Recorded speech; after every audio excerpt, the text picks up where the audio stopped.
Welcome back now to our next conversation. With the volatility in Nigeria's forex market, Bank of America is forecasting the official exchange rate of the Naira will be devalued by 20% in 2023. To discuss this and other matters now, we have Kelvin Emmanuel, CEO at Dairy Hills Limited, joining us from our Abuja studio. Great to have you on the program. Good morning, Ladi. Thank you so much for having me. Yeah, so quite an interesting forecast there from Bank of America. And they're saying the Naira is above fair value, at this point. What do you say, and what do you think is the fair value here? Ladi, for me to answer that question effectively, I have to take you back in time a little bit. Now, if we go back to 2006, just after Okonjo-Iweala, then the Minister of Finance, and Chukwuma Soludo, the current governor of Anambra, and then the governor of the central bank, had successfully renegotiated Nigeria's debt and were able to get the Paris Club of creditors to forgive Nigeria of about $18 billion. You notice that in the year 2006, we had Nigeria's inflation in one of those quarters at 8.2%, and we had the GDP growth rate at 6.1%. And if you're going to go by the rule of 72, which is usually a metric in economics that is used to calculate compound interest and inflation globally, you notice that for 72 divided by 8.2% inflation rate in 2006, just after banking reforms, you had about 8 years, 7 months for you to double the rate of inflation in Nigeria.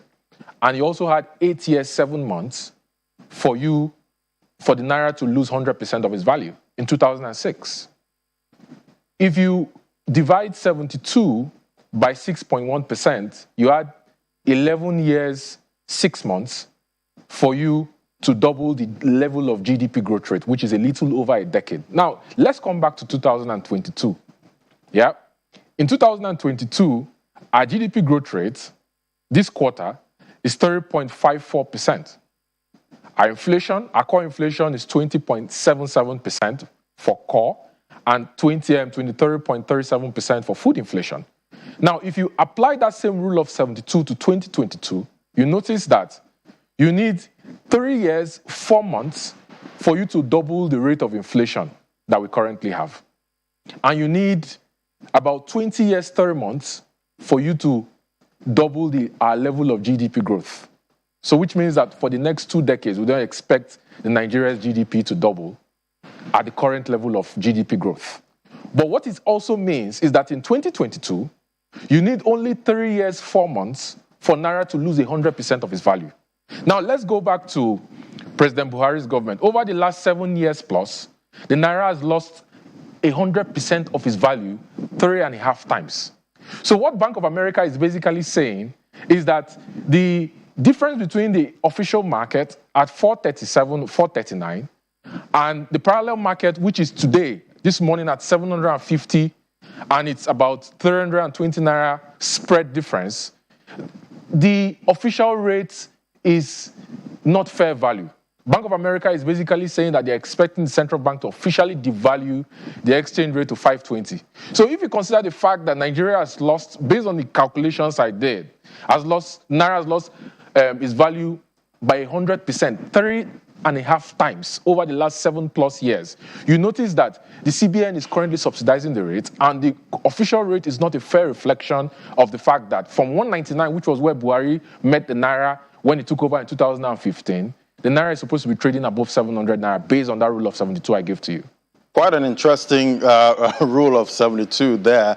And looking at that forecast now for 520 for the official rate, what would then be the parallel market rate at that time? So based on the rule of 72 I gave to you, based on the rule of 72 I gave to you, the fair value for the Naira today is supposed to be 720. And I'll tell you why. This has happened. Let's consider the fact, Ladi, that over the last several years, yes, if we consider Section 38 of the Act that establishes the Central Bank of Nigeria as amended in 2007, Section 38 says that the Central Bank of Nigeria is a lender of last resort to the federal government. The Central Bank of Nigeria is not allowed to lend money to the federal government unless the federal government does not have cash anymore.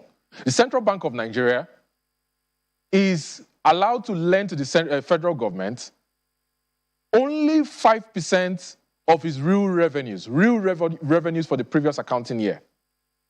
Yeah? And that if this window exceeds the space of 3 months and the federal government does not refund the money, it graduates from becoming an advance to becoming an overdraft that attracts 0.5% every month. Right? So what can we say? For example, in the year 2021, Ladi, yeah, Nigeria's revenues was 30.9 trillion, which was somewhere around $9 billion. If we're going to calculate 5% of real revenues for the previous accounting year based on the CBN Act, Section 38, the Central Bank of Nigeria is not allowed by law to lend the federal government of Nigeria more than $450 million US, which is equivalent of 200 billion naira. But what do we have today, Ladi? Today, the Central Bank of Nigeria has given to the federal government 100 times what the CBN Act Section 38 says, 22 trillion naira, which is valued at 48 billion US. So if you consider the fact that cash supply, yeah, these monies that the Central Bank of Nigeria has given to the federal government in violation of ways and means lending of the CBN Act Section 38, it has caused cash supply into the economy. It has heated the economy. The inflation rate has responded to that cash supply, which has exceeded the production output of the economy. Yeah, because you have so much cash chasing too few goods. And we have inflation at more than 20%. And it has caused the acceleration of a devaluation and depreciation of the Nigerian naira. But so Kelvin, you can see a correlation between what I explained with the rule of 72 earlier and the ways and means lending that has been violated by the federal government of Nigeria. So essentially, what is the penalty for that, for going above, that level, normally? Normally, the penalty is for the CBN to enforce compliance and for the federal government to pay back, because this 22 trillion naira that was given, it's not like it's money that Nigeria has. It's money that was printed based on the fact that the Central Bank of Nigeria has the power to print cash through a process called what they call quantitative easing.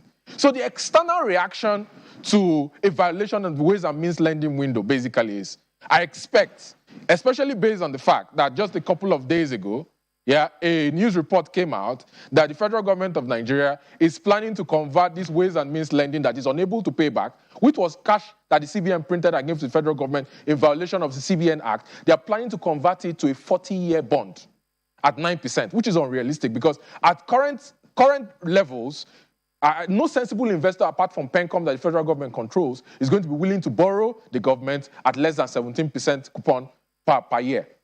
So the penalty is supposed to be a ratings downgrade. I'm expecting that the likes of Moody's, Fitch, and Standard & Poor's, when they have their next review meeting, they're going to downgrade Nigeria from Ba3 level down to a lower investment grade.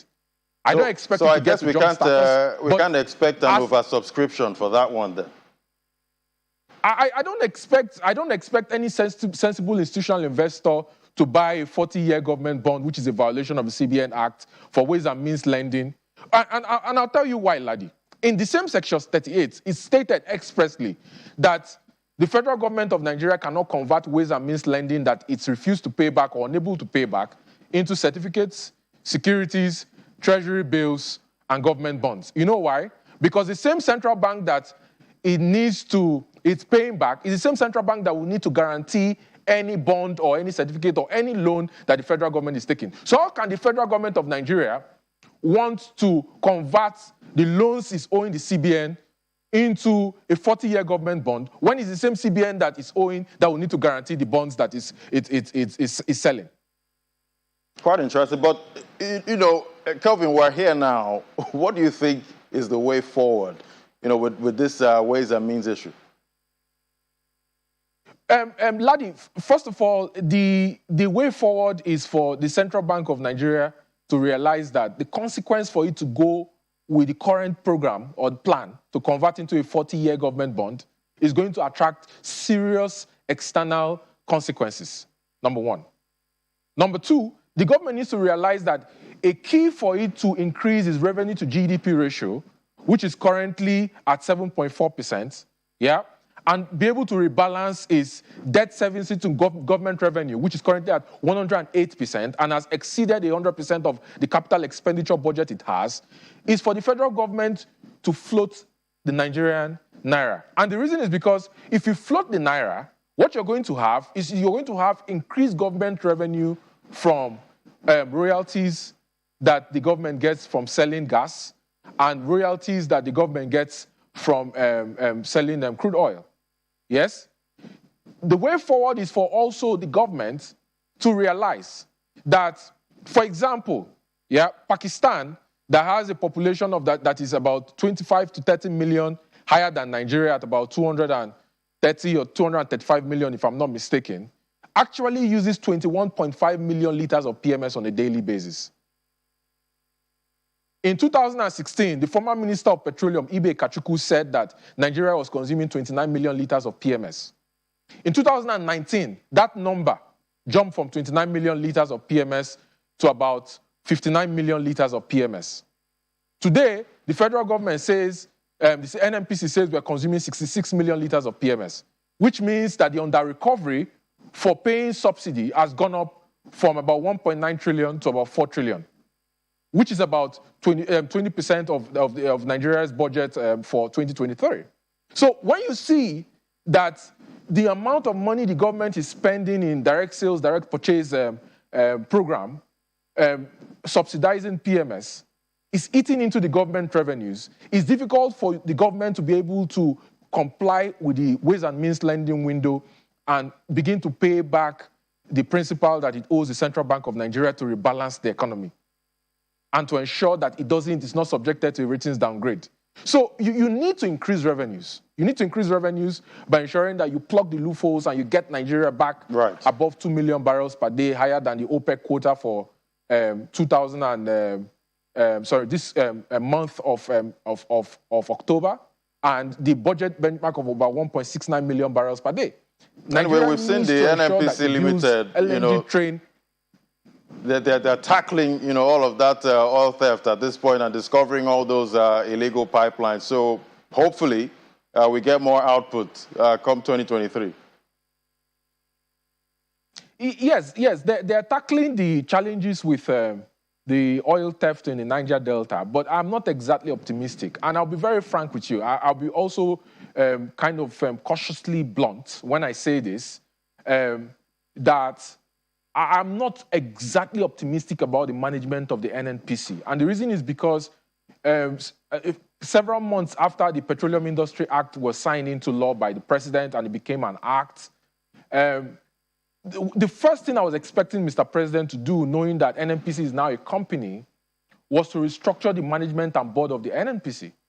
The board of NNPC is not supposed to be political appointments, yeah, that will constitute it. The management of NNPC was supposed to be changed, yes, because it's baffling to imagine that from flow station to terminal, Nigeria has been losing more than 1 million barrels of crude oil on a daily basis, right?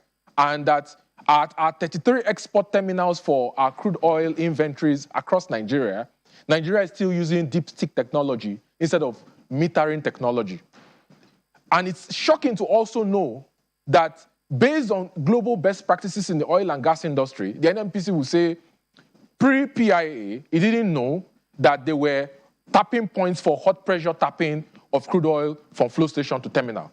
So this is the reason why I'm not optimistic about the management of the NNPC and the so-called progress they've made in identifying it, because I struggle to imagine that it is taking them until now, when Nigeria is at a precarious position, for them to see that these problems exist. All right. Kelvin Emmanuel, CEO, Dairy Hills Limited. It was great having your perspective on the program today. Thank you so much.